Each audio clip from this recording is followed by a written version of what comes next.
नमस्कार। आज हम छत्तीसगढ़ बजट 2025-26 का एग्जाम फोकस्ड एनालिसिस करने वाले हैं। जी हाँ, ये विश्लेषण सीधे सीधे उन लोगों के लिए है जो प्रतियोगी परीक्षाओं की तैयारी कर रहे हैं। हम सिर्फ उन्हीं आंकड़ों और घोषणाओं पर ध्यान देंगे जो परीक्षा में सीधे पूछे जा सकते हैं। चलिए सबसे पहले और सबसे ज़रूरी बात, अगर आप सीजीपीएससी प्री या मेंस की तैयारी कर रहे हैं तो ये जान लीजिए कि बजट से सीधे सवाल आना लगभग तय है। इसलिए छत्तीसगढ़ बजट 2025-26 को हल्के में लेना या इसे नज़रअंदाज करना एक बहुत बहुत बड़ी गलती हो सकती है। सच कहूँ तो ये वो टॉपिक है जो किसी की भी रैंक बना या बिगाड़ सकता है। मेगामाइंड एकेडमी की इस पेशकश में हमारा बस एक ही मकसद है कि राज्य की अर्थव्यवस्था और करंट अफेयर्स से जुड़ा ये बेहद ज़रूरी टॉपिक आपका पूरी तरह से तैयार हो जाए। तो इसे आप बजट का एक कंप्लीट रिवीजन समझकर चलिए। ठीक है, तो देखते हैं कि आज हम क्या क्या समझने वाले हैं। हम सबसे पहले बजट की कुछ बेसिक बातें जानेंगे, फिर इसके कोर विजन, ज्ञान और गति को समझेंगे। इसके बाद हम आय व्यय के आंकड़ों को डिकोड करेंगे, अलग अलग सेक्टर्स में पैसा कैसे बटा है उसका विश्लेषण करेंगे, जो बड़ी बड़ी योजनाएं हैं उन्हें देखेंगे और आखिर में परीक्षा के लिए सबसे ज़रूरी पॉइंट्स को फटाफट रिवाइज करेंगे। तो चलिए शुरू करते हैं हमारे पहले सेक्शन से, बजट 2025-26 की बुनियादी बातें। ये वो की फैक्ट्स हैं जो हर एस्पिरेंट को मालूम होने ही चाहिए। ये चारों पॉइंट्स, इन्हें तो आप रट लीजिए, ये सीधे सीधे वन लाइनर सवाल बन सकते हैं। बजट 3 मार्च 2025 को पेश हुआ। किसने पेश किया? वित्त मंत्री श्री ओपी चौधरी ने। ये राज्य का 25वां बजट था और इसका ध्येय वाक्य है, ज्ञान के लिए गति। ये फैक्ट्स बिल्कुल टिप्स पर होने चाहिए। अब आते हैं इस बजट की आत्मा पर, इसके कोर विजन पर, जो है ज्ञान फॉर गति। देखिए, ये सिर्फ एक नारा नहीं है, बल्कि ये सरकार का पूरा स्ट्रेटेजिक ब्लूप्रिंट है जिस पर सभी योजनाएं और पैसा आधारित है। तो इस ज्ञान और गति का मतलब क्या है? चलिए इसे समझते हैं।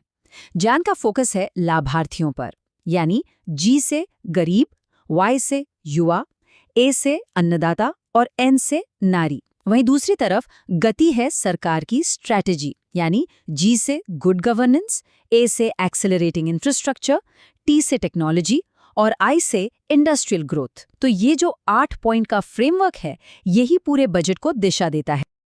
तो ठीक है, विजन तो समझ आ गया, पर इस विजन को हकीकत में बदलने के लिए नंबर्स क्या कहते हैं। चलिए अब बजट का पूरा हिसाब किताब समझते हैं और इस प्लान के पीछे के आंकड़ों को डिकोड करते हैं। और ये रहा सबसे महत्वपूर्ण आंकड़ा, बजट का कुल आकार। 2025-26 के लिए कुल खर्च यानी टोटल एक्सपेंडिचर है 1,65,000 करोड़ रुपए। इस नंबर को याद रखिएगा, ये सीधे परीक्षा में पूछा जा सकता है। अब सवाल ये है कि ये इतना सारा पैसा ये आता कहाँ से है। इस चार्ट को देखिए, ये समझना बहुत जरूरी है। लगभग 46% हिस्सा राज्य के अपने टैक्स और नॉन टैक्स रेवेन्यू से आता है, 39% केंद्र सरकार से मिलता है और बाकी का 15% आता है पूंजीगत प्राप्तियों, मतलब कि लोन वगैरह से। और ये पैसा जाता कहाँ है? सरकार की प्राथमिकताएं देखिए। सबसे बड़ा हिस्सा आप देख सकते हैं सहायता और सब्सिडी में जाता है। दूसरे नंबर पर आता है प्रतिबंधित व्यय, जैसे कि सैलरी और पेंशन। तीसरे पर है कैपिटल एक्सपेंडिचर और चौथे पर बाकी खर्चे। परीक्षा में अक्सर इस क्रम को जमाने के लिए कहा जाता है, तो इस पर खास ध्यान दीजिएगा। ये स्लाइड सरकार के फोकस को एकदम साफ कर देती है।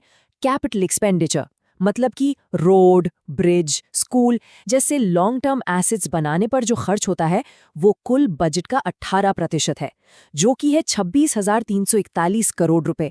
इसका सीधा मतलब है कि सरकार लॉन्ग टर्म विकास पर भारी निवेश कर रही है।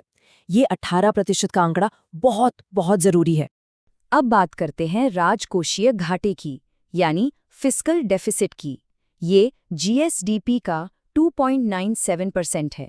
ये राज्य के वित्तीय सेहत का एक बहुत बड़ा इंडिकेटर है और आप जानते हैं ये अक्सर ही परीक्षाओं में पूछा जाने वाला एक महत्वपूर्ण आंकड़ा है। चलिए अब थोड़ा और गहराई में उतरते हैं। अगले सेक्शन में हम देखेंगे कि ये जो पैसा है ये अलग अलग विभागों में कैसे बटा है। इससे हमें सरकार की प्रायोरिटीज का एक और साफ अंदाजा मिलेगा।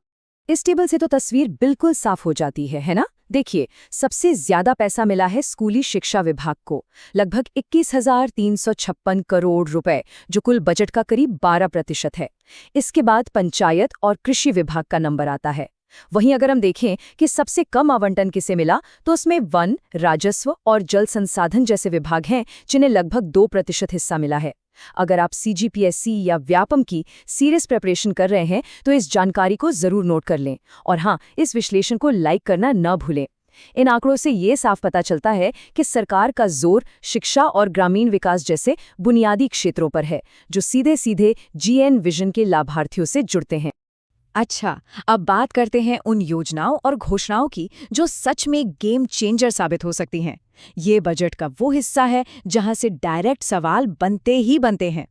चलिए सबसे बड़ी फ्लैगशिप योजनाओं पर ध्यान देते हैं। कृषक उन्नति योजना को सबसे ज्यादा 10,000 करोड़ रुपए का आवंटन मिला है। इसके बाद नंबर आता है पीएम आवास योजना ग्रामीण का, जिसे 8,500 करोड़ मिले हैं, और फिर महतारी वंदन योजना को 5,500 करोड़।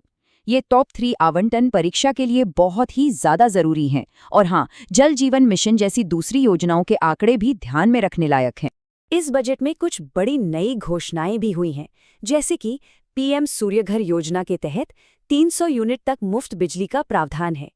रायपुर में एक national institute of fashion technology यानी निफ्ट की स्थापना होगी। जीएसटी की बेहतर निगरानी के लिए एक बिजनेस इंटेलिजेंस यूनिट बनाई जाएगी। और कुनकुरी में एक नया मेडिकल कॉलेज भी खोला जाएगा। तो चलिए, अब तक हमने जो भी डिस्कस किया है उसे फटाफट समेटते हैं। अब हम उन मुख्य बिंदुओं पर फोकस करेंगे जो आपके रिवीजन के लिए सबसे ज्यादा महत्वपूर्ण है। इन आंकड़ों को अपने दिमाग में बैठा लीजिए। कुल बजट 1,65,000 करोड़, पूंजीगत व्यय 18%, राजकोषीय घाटा 2.97%। सबसे ज्यादा आवंटन वाला विभाग स्कूली शिक्षा, सबसे ज्यादा आवंटन वाली योजना कृषक उन्नति योजना, और हाँ, इस सब के पीछे का विजन ज्ञान फॉर गति, ये आपके फाइनल रिवीजन का निचोड़ है। हमेशा याद रखिए, बजट सिर्फ आंकड़ों का खेल नहीं है, बल्कि ये आने वाले साल के लिए सरकार का नजरिया और उसकी प्राथमिकताओं का एक खुला बयान है। इसे समझने का मतलब है कि हम राज्य की दिशा को समझ रहे हैं। तो अब एक सवाल आपके लिए, आपको इस पूरे विश्लेषण को देखकर क्या लगता है? इस बजट की सबसे मजबूत प्राथमिकता क्या है और इसके सामने सबसे बड़ी चुनौती क्या हो सकती है? अपने विचार नीचे कमेंट्स में हमारे साथ जरूर साझा करें। और आखिर में, ऐसे ही और जरूरी विश्लेषणों के लिए मेगा माइंड अकादमी को सब्सक्राइब करना बिल्कुल न भूलें। आपकी तैयारी में हम आपके साथ हैं। मिलते हैं अगले विश्लेषण में।